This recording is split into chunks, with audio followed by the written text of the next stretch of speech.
আসসালামু আলাইকুম। Hello everyone, আশা করি সকলে ভালো আছেন, আমিও ভালো আছি।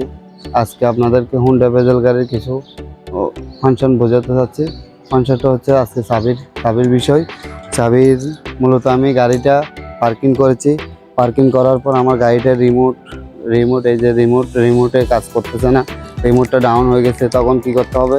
সেক্ষেত্রে আপনার থেকে এই যে এখানে একটা অপশন আছে, এই অপশনটা খুলে আপনার ম্যানুয়ালভাবে চাবি ঢুকাই লকটা খুলছেন।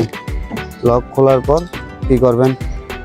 আসেন, এই যে চাবিটা আবার ঢুকে রাখার পর আপনার কী করতে হবে? এখানে এসকেলেটর আছে, ব্রেক আছে, এসকেলেটর, এটা ব্রেক।